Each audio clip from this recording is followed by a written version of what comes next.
As an event organizer, I'm really passionate about this topic, and it's a conversation that comes up quite often with other organizers, and that is whatever difficult decisions you don't make ahead of the time, your customers have to pay for it during the event and experience, right? They have already now paid for the event, paid for the travel, hotel, food, accommodation, and taken the holidays and committed so much energy, and then they get less than the best experience just because we didn't make the right decisions ahead of the time.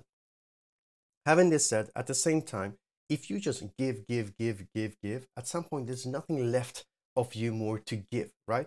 So you need to be super clear about what is your motivation, where are your boundaries, so that you also take care that you get what you want out of this experience, whatever that might be.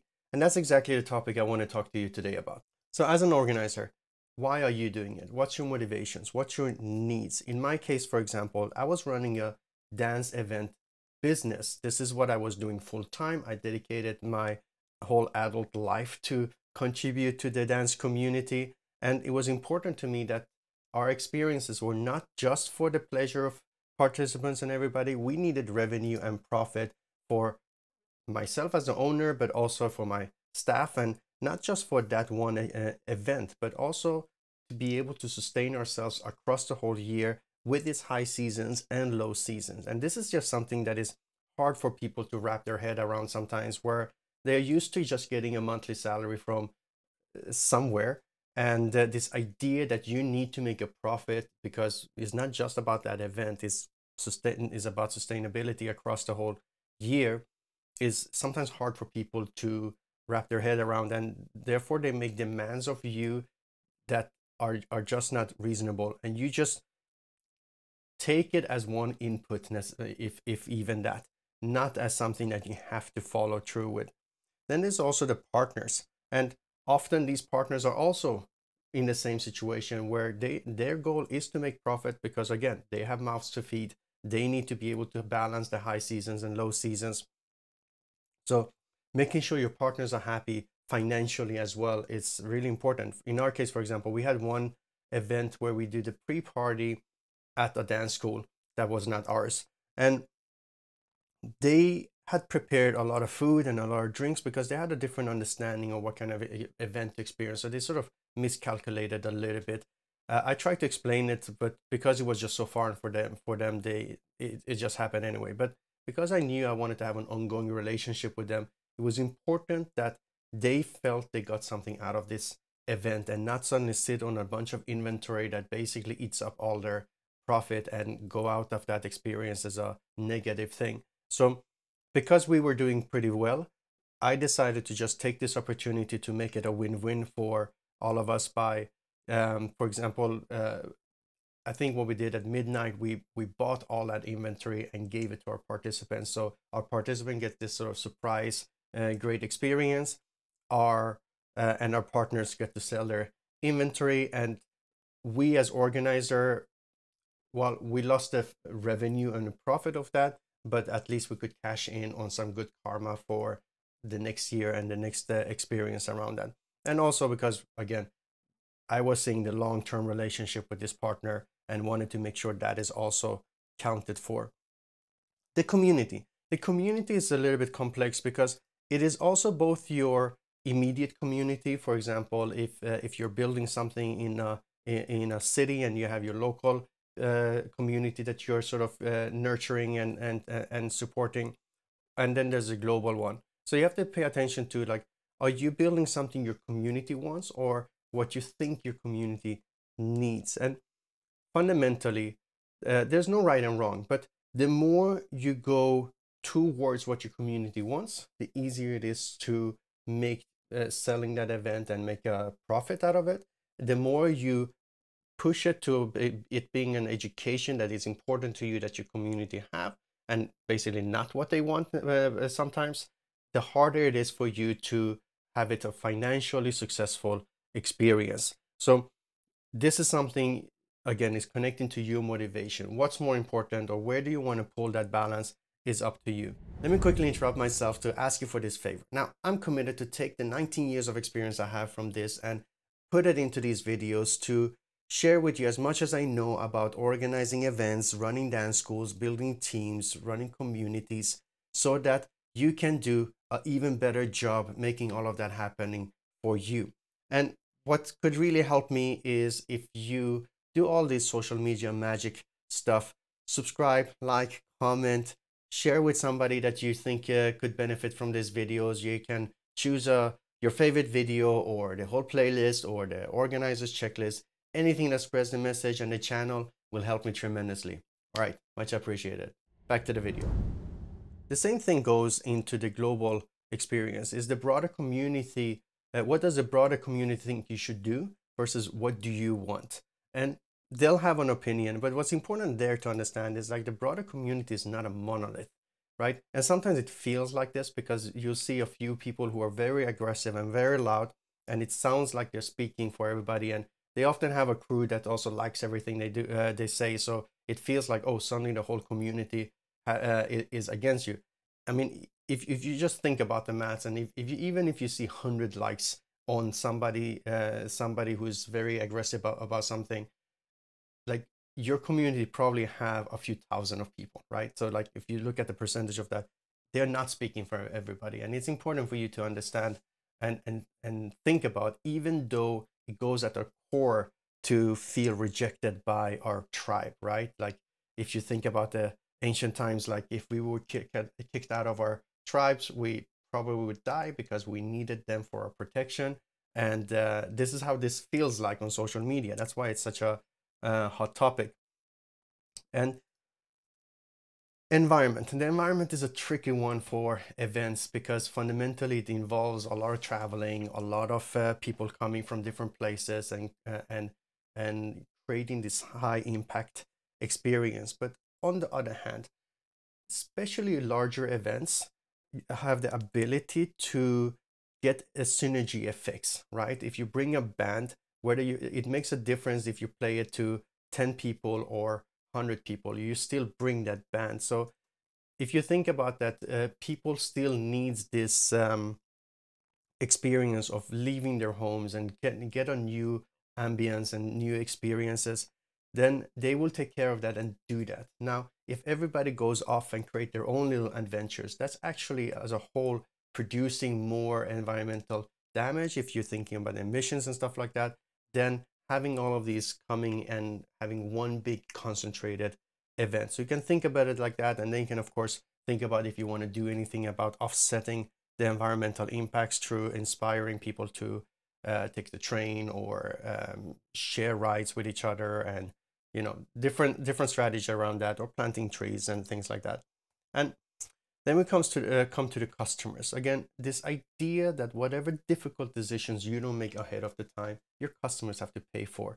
One concrete example comes from the social dance industry, where for us it's important that we have leaders and followers in the right balance around that. And this is for classes, it's sort of become acceptable that you ask for the roles people have, and have them commit to that role at that event. But then when it comes to the social dance evenings, the parties, it's sort of still not kosher to sort of ask people to commit, because they feel like, well, I should be free to do whatever I want at this point. And as a consequence, the ones who don't make the difficult decision to adjust for that, they have to deal with, well, their customers have to experience it. I know, for example, I primarily dance as a leader, or if I go to a party, people see me as a leader. So I don't have, if there's a lot of people waiting to get a dance, I don't feel like I have a lot of choice. In fact, at some point it switches over from I'm there just like everybody else to I'm there to be a dance equipment for everybody else. And it really takes away from my experience. I can barely go and have a glass of water without 3 people pulling on my arm. And it really takes away from the experience. And of course, the other side is even worse. Like the people who are just waiting to get somebody to dance with, and they paid all this money for the travel, the hotel, everything, and half the event, the evening, is something they're just gonna be left away from with terrible experience because they couldn't get anybody to dance with, right? Or they are there for 5 hours and have one dance, 3 minutes, right? And this is partly our fault as organizers, that we didn't make the tough decision. But honestly, this is a social landmine, because is not only the lead and follower ratio. The hot topic, it seems to be also like the gender matters here. Like if you walk into a room and you only see men or you only see women, it's gonna affect your feeling, right? It's gonna affect how you think you belong in that experience. And balancing all these different roles, well, you can of course balance diversity as well from different perspectives, but like orchestrating and creating an experience is on your responsibility. And sometimes you have to do the unpopular things, like for example, making sure, like also for the parties, that you put people on waiting list, because otherwise you're going to be too crowded in from one role or the other one. Or ask for I mean, you can ask for different things, but yeah, asking for gender is actually something you sometimes need to do, but it's very unpopular. So how do you balance this challenge, right? Just me saying this on this video feels like, okay, somebody's gonna pull this and uh, be all aggressive about it. But this is the thing we need to do as organizers. We need to understand this and sort of think about, like, no, the ones who paid for it, the ones who are coming there, how can I make sure they have the best experience, right? This is a huge part of our role as organizers to take care of. Then it comes to the artists. As an artist, I mean, I've been a professional artist for 15 years, and I've been traveling all around the world selling my services as a teacher and an artist. So like, I know this. I know the challenges we have as artists, right? We spend all this year to learn these skills, and then sort of have to fight for every cent we're trying to get to be able to sustain ourselves. In the same way, the organizer needs to, right? This is just this is one event, but this event have to pay not just the next month, but also, like, this is how we collect for our pension, right? So we need to make a profit in order to have our pension. Now, whose responsibility is that? Some people like to say it's all on you as an organizer, but think about it. As an organizer, you need to pay the artist market rate, or even actually, no, you should pay above market rate, because the market is not set right. But you're not allowed to charge the customers too much money either, because they are also struggling. So you have to pull the cost of the customers low as well, because otherwise it's exclusive to people who have the right amount of money. So, and as an organizer, you need to take care of yourself, your staff, your partner. You see that there's so many elements that are pulling apart from each other. So this is the moment where people from outside don't hold all of these perspectives in mind. So you can't aim to try to make those people happy. You need to just respectfully look at all the different constituents that needs to come together and be happy, and figure out how can all of these things work together. Now, for example, if you have sponsors, they can maybe offset some of the costs of the artist, some of the costs of the customers. If you have the capacity to offer special discounts for somebody who needs the event to be cheaper, to be accessible, or somebody make it possible for somebody to pay more in order to help somebody else to get in. Like, you can pull all of these levers in order to create that best experience and balance. But at the end of the day, there is no single rule that you say, oh, artists should be paid right. I tell you this as an artist myself, this is not the necessarily the right way to go about it, because it's just not possible to just that everybody wins in that way that some people think. Everybody can win, and you have to just understand how is value created and what do you need the most right now. Sometimes it's money, sometimes it's opportunity, sometimes it's access to a certain experience. And this is, again, the tough decisions you need to make as an organizer.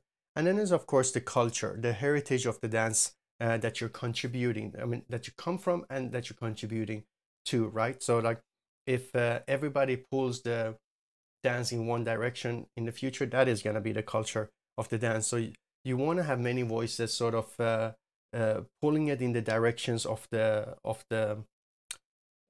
society we live in a positive way, and contribute to it in a positive way. But also here, it's not a monolith. So it's very tempting to listen to some people who are very loud about one thing that is important and think, okay, well, that's where everything has to go now.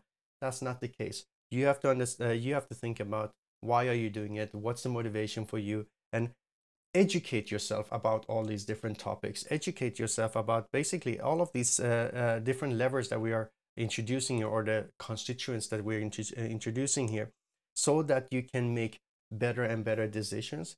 But ultimately, you have to take care of what can create the best experience for what within the things that includes also your passion and energy and motivation. How can you create the best win, as many as there are here on the board? And as I usually say, I'm more than happy to help you and sort of think about this, discuss this, bring some challenging questions. And if you want to book a session with me, I put a link in the description of the YouTube video. So if you go to YouTube and watch it there, or if you're here, just go to the description and there's a calendar link where you can book a session with me. Again, I'm not charging anything from this. I'm doing this because these conversations help me understand what your specific challenges are, and I'm learning from that, so I can take that understanding and build a better software that we are building, and I can't wait to show you what's coming up next. So please do, let's talk. I'm looking forward to it, and see you in the next one.